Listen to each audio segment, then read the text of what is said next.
स्वागत है आपका आपके अपने ही चैनल 100% सिलेक्शन में। कैसे हैं आप? आई होप आप बहुत अच्छे होंगे और अपनी तैयारी बहुत अच्छे तरीके से कर रहे होंगे। दोस्तों, आज मैं आप स्टूडेंट्स के लिए जो हमारा कॉमन पार्ट चल रहा है, यानी सिविल वालों के लिए भी और मैकेनिकल वालों के लिए भी जो हमारा कॉमन पार्ट चल रहा है, आज मैं उसका नवा लेक्चर लेकर आ चुका हूं और उसमें हमारा सेकंड चैप्टर चल रहा है। हमें 9 चैप्टर पढ़ने हैं, जिसमें से 6 चैप्टर मैकेनिकल वालों के लिए और सिविल वालों के लिए बिल्कुल कॉमन है। 3 चैप्टर इनके लिए अलग हैं और इनके लिए अलग हैं, राइट। दूसरा चैप्टर स्ट्रेस और स्ट्रेन का, और इसका भी हम दोस्त आज लास्ट टॉपिक पढ़ेंगे, यानी इस टॉपिक को बिल्कुल सही तरीके से, इस चैप्टर को बिल्कुल सही तरीके से कवर करेंगे, राइट। चैप्टर तो बहुत टाइम से चल रहा है, लेकिन इसका लास्ट टॉपिक आज ये वाला, थर्मल स्ट्रेस और टेम्परेचर। तो आइए दोस्त, ज़्यादा बात नहीं करते हुए फटाफट अंदाज में टॉपिक की ओर चलते हैं। हाँ दोस्त, अगर आप चैनल पर नए हों तो चैनल को सब्सक्राइब ज़रूर कीजिएगा, और तभी कीजिएगा जब आपके समझ में आए।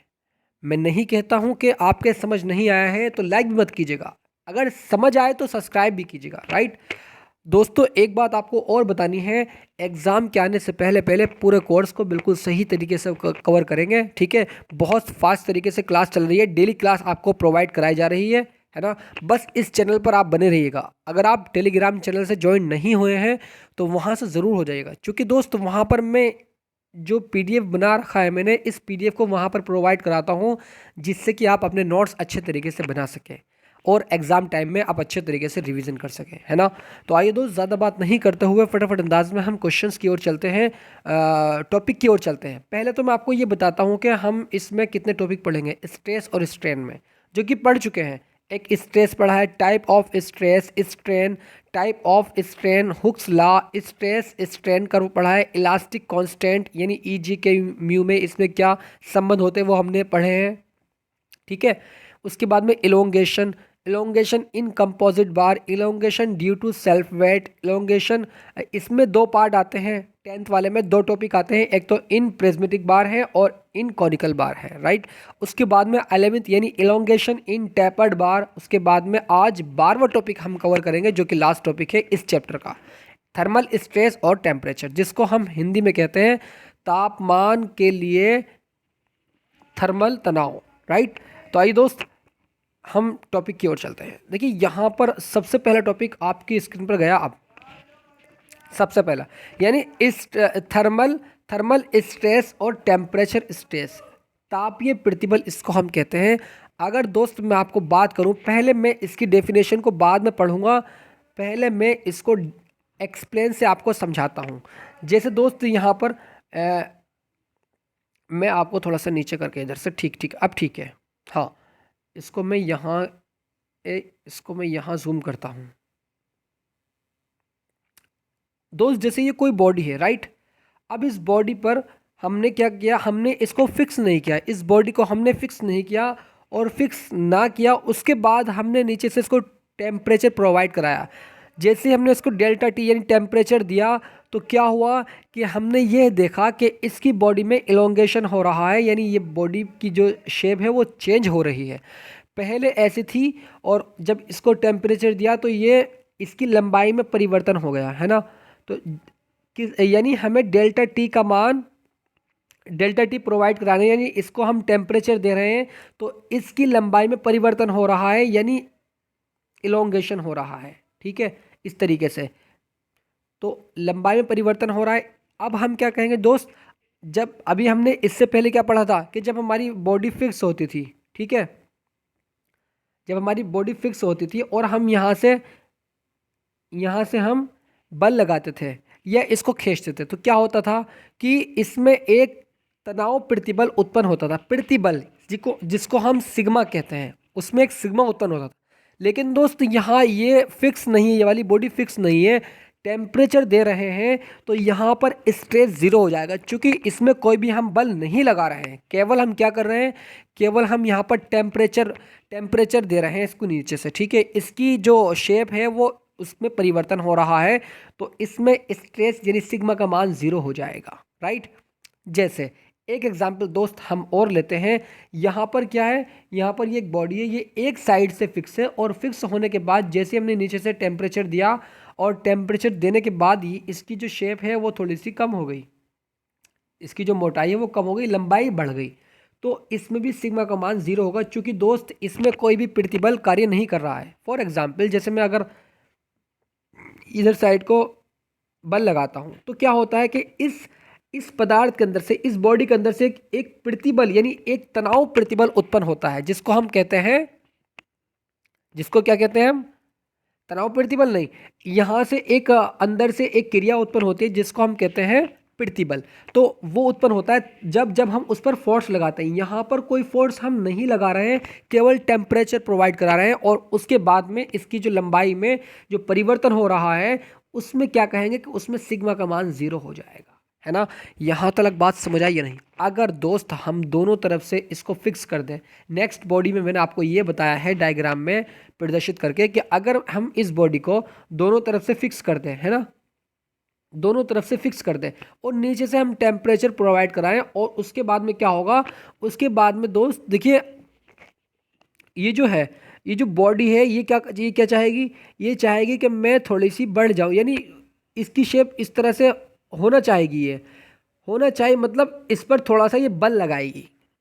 नीचे से हम टेम्परेचर दे रहे हैं, ठीक है, टेम्परेचर देने के बाद में क्या होगा कि ये थोड़ा सा इलोंगेशन इसका होना चाहेगा, ये थोड़ी सी फैलना चाहेगी, और ये जो फिक्स जहाँ से फिक्स कर रखी है ये इस पर बल लगाएगी। एक यहाँ पर बल लग रहा है दोस्तों, टेम्परेचर के अकॉर्डिंग यहाँ पर क्या लग रहा है, यहाँ पर बल लग रहा है। यहाँ पर हमने टेम्परेचर दिया तो यहाँ आपको ये बढ़ गई इधर से, लेकिन दोनों तरफ से फिक्स करने के बाद अगर हम इसको टेम्परेचर देंगे तो क्या होगा कि ये जो साइड वाली जहाँ से फिक्स कर रखा है वो एक प्रतिबल उत्पन्न करेगी। वहाँ पर temperature stress is not equal to 0, temperature का स्ट्रेस का मान वहाँ पर 0 नहीं होगा। इस चीज़ को आप याद रखेंगे। अब हम पढ़ते हैं दोस्त इसकी डेफिनेशन पढ़ते हैं, ठीक है। देखिए इसमें हमसे यही कहा गया है कि यदि किसी छड़ के दोनों सिरे फिक्स हो यानी आबद्ध हो तो तापमान में परिवर्तन के कारण छड़ में उत्पन्न प्रतिबल, तापमान में यानी इसके तापमान में परिवर्तन के कारण उत्पन्न छड़ में उत्पन्न प्रतिबल तापीय या ऊष्मीय प्रतिबल कहलाता है ना, तापीय या ऊष्मीय प्रतिबल कहलाता है। क्लियर? अगर मैं इसको इंग्लिश में बात करूं, इंग्लिश वाले स्टूडेंट्स भी परेशान नहीं होंगे, उसको हम कहेंगे when a rod is gripped at the both ends, right, ठीक है, दोनों तरफ से एंड हो जाएगी। The stress developed the bar due to the temperature difference, यहाँ पर देखिए डिफरेंस लिखा हुआ है, difference, temperature difference is called thermal और टेम्परेचर स्ट्रेस, ठीक है। तो इस तरीके से दोस्त हमने कहने का मतलब यही है कि अगर हम बॉडी को दोनों तरफ से फिक्स कर दें और नीचे से टेम्परेचर प्रोवाइड कराएं तो क्या होगा कि यहाँ पर ये जो साइड में फिक्स कर रखे हैं ये इसके ऊपर, इस बॉडी के ऊपर एक क्या लगाएगा, प्रतिबल लगाएगा। प्रतिबल लगाने के बाद चूंकि ये जो बॉडी है ये फैलना चाहेगी, जब इधर को फैलेगी तो यहाँ पर ये जो साइड है ये इसके ऊपर प्रतिबल लगाएगी। प्रतिबल लगाने के बाद उसका मान यानी स्ट्रेस का मान 0 नहीं होगा, कुछ ना कुछ होगा, ठीक है। यहाँ तक बात समझ आई नहीं आई? बिल्कुल सर। उसके बाद में हम एक और हेडिंग डालेंगे आप, कोफिशिएंट ऑफ थर्मल एक्सपेंशन यानी कोफिशिएंट ऑफ लीनियर एक्सपेंशन। इसको हम अल्फा से डिनोट करते हैं। बात करूं हिंदी में तो ऊष्मीय या रेखीय गुणांक प्रसार, ठीक है, रेखीय गुणांक प्रसार, ठीक है। तो दोस्तों देखिए इसमें पहले मैं आपको ये बताता हूँ कि इसको हम अगर एक बॉडी पर, हम ये बॉडी है एक साइड से फिक्स है और फिक्स होने के बाद इसकी जो लेंथ है वो L है, अगर नीचे से हम टेम्परेचर प्रोवाइड कराएं तो इसमें जो परिवर्तन हुआ है, इसमें जो इसकी बॉडी में जो परिवर्तन हुआ है, जो इलोंगेशन हुआ है, उसको हम डेल्टा L कहते हैं। इस चीज़ को तो आप अच्छे से जानते हैं, ठीक है। अब दोस्त अगर हम L का मान 1 कर दे, L का मान 1 कर दे और डेल्टा T का मान भी 1 कर दे तो अल्फा का मान क्या आ जाएगा, alpha is equals to delta L आ जाएगा या नहीं? अरे सर बिल्कुल आ जाएगा। बस आपको याद ये रखना है कि alpha is equals to delta L upon L divide by delta T, ये एक फॉर्मूला होता है, ठीक है। उसके बाद में यहाँ से ये एक फॉर्मूला निकल कर आया, और अगर हम L का मान और डेल्टा T का मान 1 कर दें, एकांक लंबाई और एकांक यानी 1 डिग्री टेम्परेचर, इसका मान भी 1 हो जाएगा और इसका मान भी 1, तो अल्फा का मान क्या आ जाएगा, यहाँ से डेल्टा L आ जाएगा, ठीक है, डेल्टा L आ जाएगा। अब हम पढ़ते हैं हेडिंग। देखिए, एकांक लंबाई की छड़ पर 1 डिग्री टेम्परेचर तापांतर के कारण लंबाई में होने वाले परिवर्तन को एकांक लंबाई, यानी ये जो लंबाई का मान है हमने 1 कर दिया, 1 डिग्री टेम्परेचर के कारण लंबाई में होने वाले परिवर्तन को रेखीय प्रसार गुणांक कहते हैं। रेखीय प्रसार गुणांक कहते हैं दोस्त, है ना। तो इसको इंग्लिश में elongation of unit length of rod due to 1 degree temperature difference is called coefficient of linear equations. ठीक है, तो ये बात आपको बहुत अच्छे तरीके से क्लियर हो गई होगी दोस्त।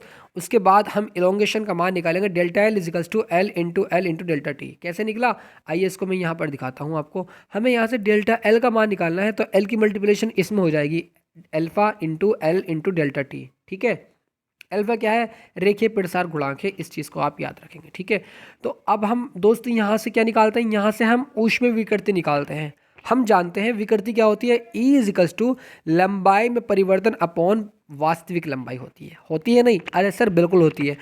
अब हम इस डेल्टा एल का मान, यानी जो इलोंगेशन हुआ है उसका मान हम यहाँ पर रख देंगे इसकी जगह, तो alpha into L into delta T divide by L आ जाएगा। यहाँ से ई का मान निकालेंगे तो अल्फा इंटू डेल्टा टी, चूँकि दोस्तों यहाँ से एल एल हमारा कैंसिल हो जाएगा, तो E equals to L into delta T हो जाएगा। बात करें हम स्ट्रेस की, यहाँ पर स्ट्रेन निकाला, यहाँ पर स्ट्रेस निकालेंगे। तो स्ट्रेस की अगर मैं बात करूँ दोस्त आपसे, तो यहाँ पर हो जाएगा हमारा, चूँकि हम जानते हैं हुक्स ले, यानी अकॉर्डिंग टू हुक्स लॉ, तो सिग्मा जो होता है वो डायरेक्टली प्रोपोर्शनल टू होता है स्ट्रेन के। ठीक है, सिग्मा मतलब स्ट्रेस जो होता है वो डायरेक्टली प्रोपोर्शनल टू स्ट्रेन के होता है।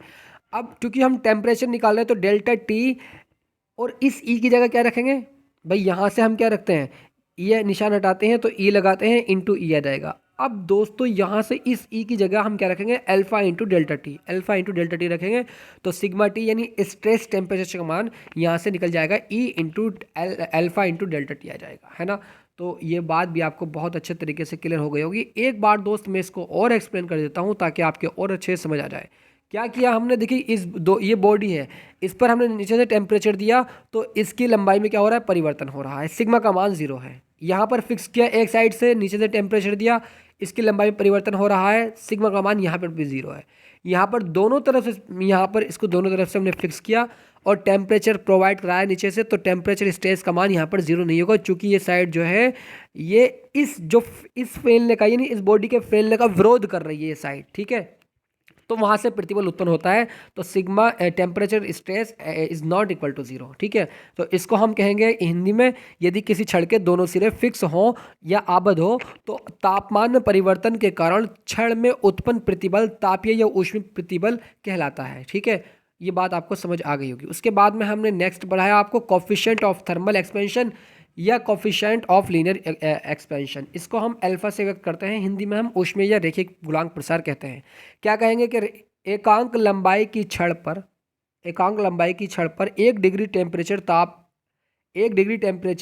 1 डिग्री सेल्सियस तापांतर के कारण लंबाई में होने वाले परिवर्तन को रेखीय प्रसार गुणांक कहते हैं। Elongation of unit length of rod due to 1 degree temperature difference is called coefficient of linear equations. ठीक है, तो इसको हमने यहाँ पर इस तरीके से दर्शा दिया, हमने नीचे से टेम्परेचर प्रोवाइड कराया, डेल्टा एल इसमें वृद्धि हो रही है, तो अब क्या कहेंगे, इस बॉडी के कारण हम क्या कहेंगे कि अल्फा इजिकल्स टू रेखीय प्रसार गुणांक alpha is equals to delta L upon L divide by T. ये वाला फॉर्मूला आपको याद रखना है। इसकी जगह हम क्या रखेंगे भाई, ये वाला एल जो है ये नीचे चले जाएगा डेल्टा टी के पास में, तो alpha equal to delta L upon L into delta T आ जाएगा। अब यहाँ से क्या करेंगे, यहाँ से हम डेल्टा एल का मान निकालेंगे, तो ये आ जाएगा इलोंगेशन। अब स्ट्रेन के लिए निकालेंगे, तो स्ट्रेन हम जानते हैं E equal to delta L upon divide by L. अब इसकी जगह ये वाला मान रख देंगे, रखने के बाद में यहाँ से हमारा स्ट्रेस निकल कर आ जाएगा। उसके बाद में हम इसी तरह से स्ट्रेन निकाल लेंगे। स्ट्रेन तो हम निकाल चुके हैं, ये रहा। स्ट्रेस निकाल लेंगे। अब sigma directly proportional to strain होता है ना। अब यहाँ से चूंकि हम टेम्परेचर के निकाल रहे हैं, तो sigma temperature equals to E into E की जगह ई का मान रखेंगे। ई क्या है, कांस्टेंट है, तो ई into alpha into delta T. तो यहाँ से ये हमारे दोनों फॉर्मूले निकल कर आ जाएंगे। एक दो ये रहे और दो मैं पहले पढ़ा चुका हूँ। ये सारे फॉर्मूले आप अपनी नोटबुक पर नोट कर लीजिएगा, है ना। मैं आपको इस वाले PDF को डिस्क्रिप्शन में टेलीग्राम पर दे दूंगा, और टेलीग्राम चैनल का लिंक इसके वीडियो के डिस्क्रिप्शन में है, राइट। तो दोस्तों तब तक के लिए बने रहिएगा। नेक्स्ट चैप्टर की शुरुआत करेंगे। मुझे उम्मीद है दोस्त ये वीडियो आपको बहुत अच्छी लगी होगी, और नहीं अगर लगी हो तो इसको वीडियो को लाइक ज़रूर कीजिएगा, है ना। तो God bless you students, love you and take.